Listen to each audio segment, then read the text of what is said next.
one. Encounter in the Mojave Desert.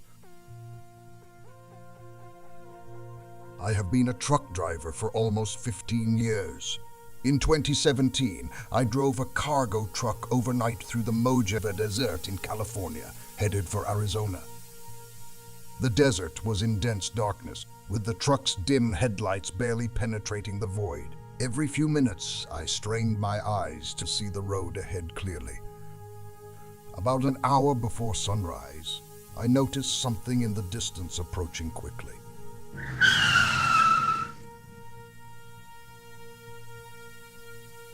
Afraid it was an animal, I slammed on the brake. My truck stopped short of a car parked in the middle of the road with its hazard lights on. The passenger door was wide open, but the car was empty.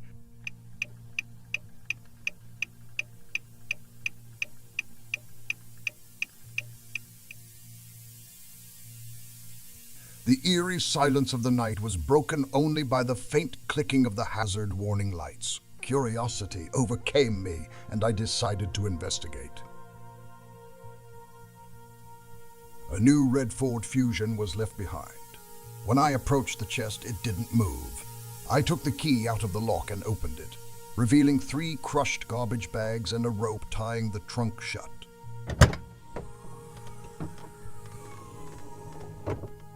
At that moment, the loudest gunshot I had ever heard echoed throughout the night. Panicked, I threw the keys in the front seat and rushed back to my truck.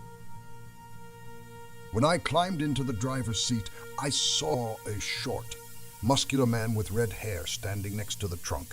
He was wearing overalls and shin-high boots, holding a small shovel in one hand and an old shotgun in the other. We looked at each other for a few seconds. His expression was more worried than frantic. He dropped the shovel and waved his arms frantically, repeatedly shouting, "Wait!"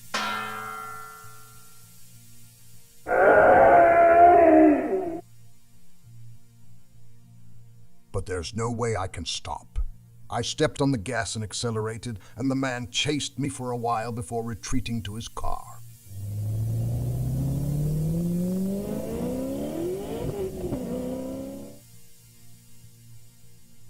A few minutes later, I noticed headlights coming from behind. My heart was pounding as the car honked continuously. I called the police and reported the incident.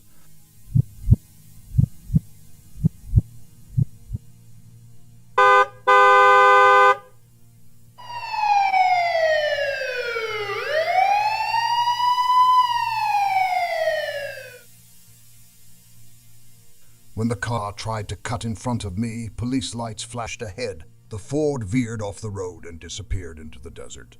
The police officer came to take my statement, but did not chase the man. To this day, the police have not provided any updates, leaving me haunted by questions about that night and a nagging feeling of unease every time I drive through the desert at night.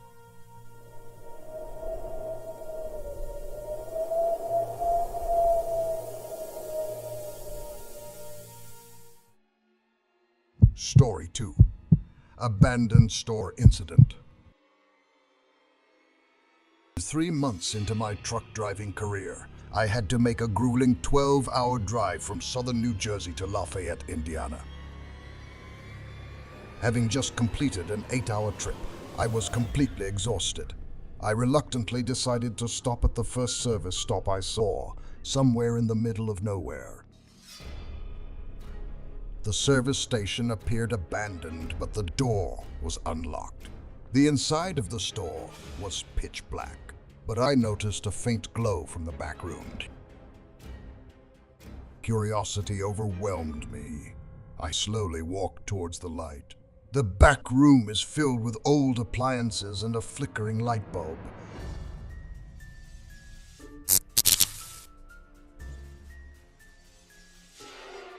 I felt extremely scared and quickly left the store, going to another store, which luckily was still. After purchasing the energy drink, I returned to my truck and realized that the door to the abandoned store was now ajar. I'm sure I closed it.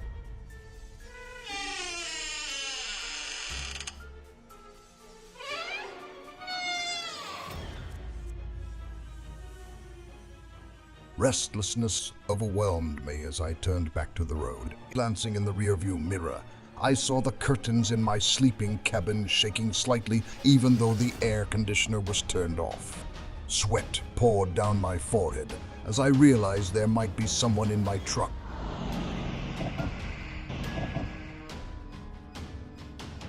I secretly entered the nearest police station number into my GPS and drove for the most stressful 20 minutes of my life.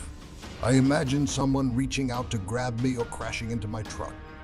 Finally, I went to the police station. The police confirmed that there were people hiding in my truck, but they disappeared without a trace. The thought of who they were and what they wanted haunted me, making me extremely scared when I had to stop in deserted places. Mysterious clothes on the highway.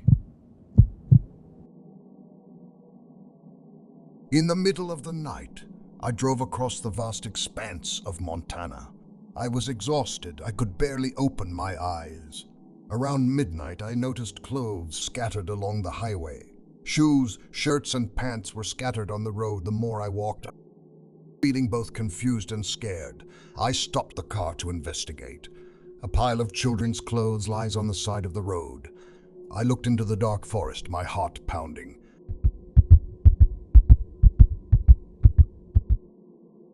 Suddenly, a child's scream tore through the silence. Instinctively, I pointed the truck's headlights toward the sound, illuminating the woods about 30 yards away.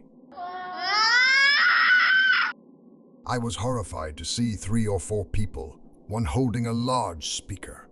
They hid behind the trees as my light shone on them. A tall man walked into the street, shouted something unintelligible before throwing an object at my truck, shattering the passenger side window. Panicked, I jumped back into the driver's seat and sped away.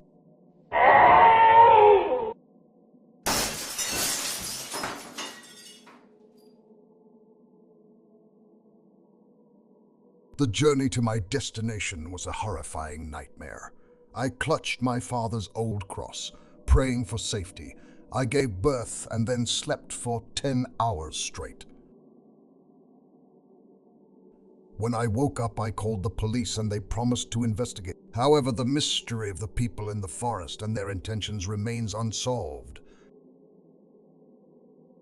This experience left me extremely confused and wary as I drove through desolate areas at night, haunted by unknown horrors lurking in the darkness. All 3 stories emphasize the dangers and terrifying experiences of driving through the wilderness at night.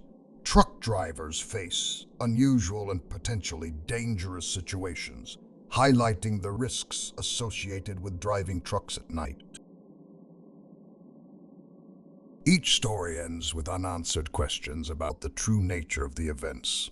Whether it is the intentions of the man with the rifle, the identity and purpose of the intruder in the sleeping cabin, or the people in the woods, these experiences leave truckers with a persistent sense of anxiety and unanswered questions.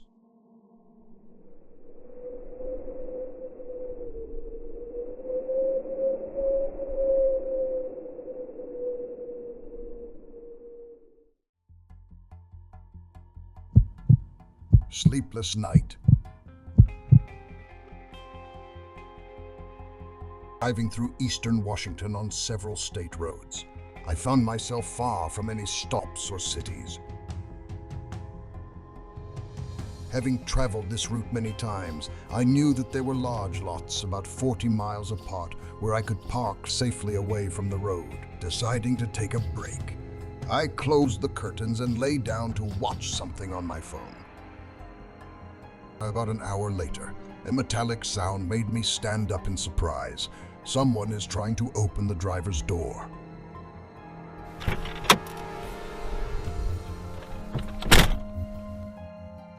I hadn't heard a car pass by since I parked, and a feeling of dread spread through me. My mouth was dry as I looked out the curtain, observing the dawn. Suddenly, the passenger side door handle rattled. I looked through the gap between the curtains but couldn't see anything. My heart was pounding as I started the car and turned on the lights.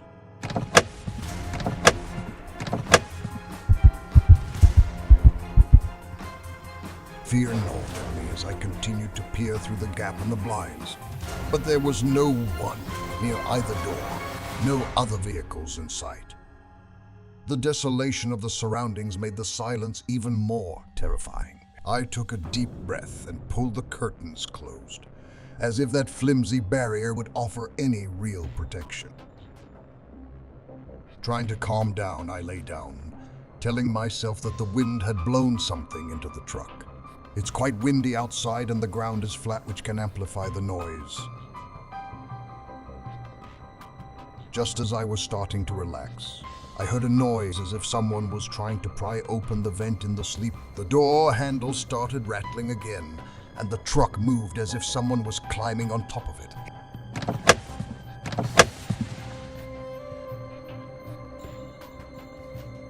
The only response was the constant rattling of the doorknob. Panicked, I hit the panic button in the car, hoping to scare away whoever or whatever was out there. That noise blends with the noise of door handles, the tapping of fingers on the windows and chassis, and the hiss of air escaping the suspension.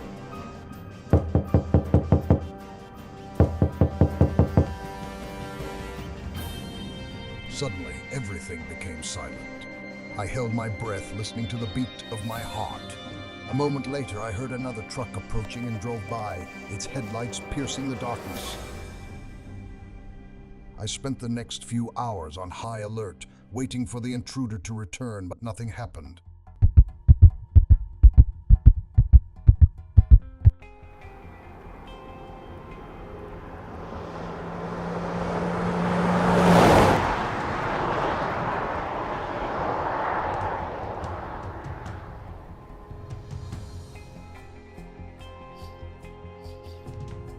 In the morning, I carefully got out of the car to check.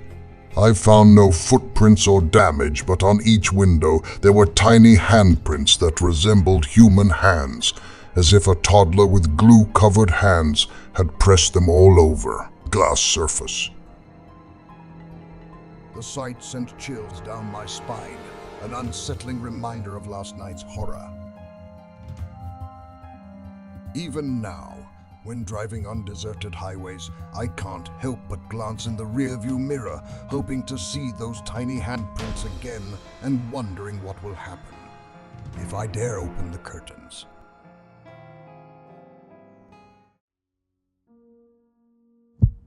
Story 5.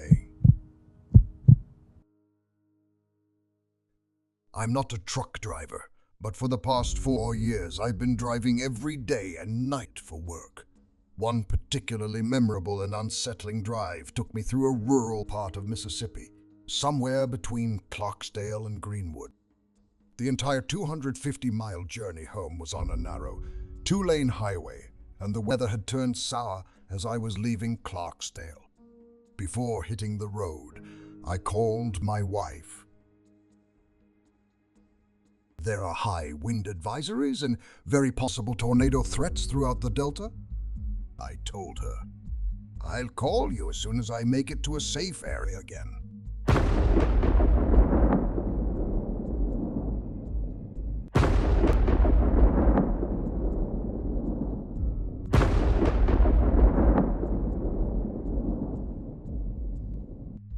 I had already been working for 14 hours by the time I got in the truck, so I had dinner and grabbed some coffee to stay awake and alert. If you've never driven through flat farmland at night for 100 miles, it's both fatiguing and spooky, even without inclement weather. About 30 miles into the farmland, hail started bouncing off my truck. Being a Mississippi native, I knew that in July, hail meant a tornado was likely.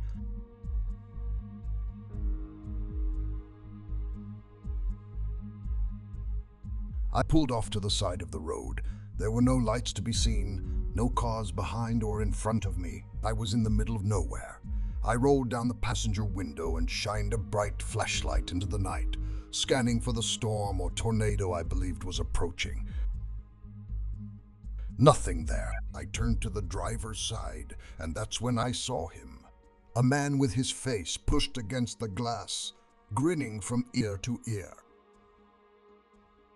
I screamed, and in an instant, he was gone. My heart pounded as I slammed the truck into drive and took off. The eerie image of his face burned into my mind, every shadow on the road seeming more sinister than the last.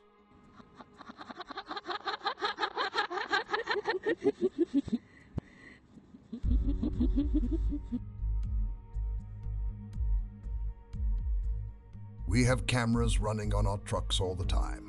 When I finally reached the first safe place to stop, I called my wife. I didn't want to scare her, so I didn't mention the man or the hailstorm.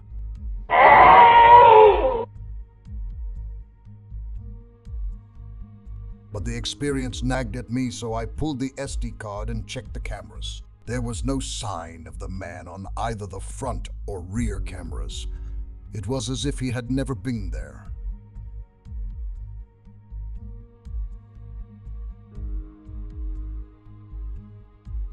I've always tried to play it off as my imagination, a trick of the mind caused by fatigue and stress. But the memory of that night haunts me.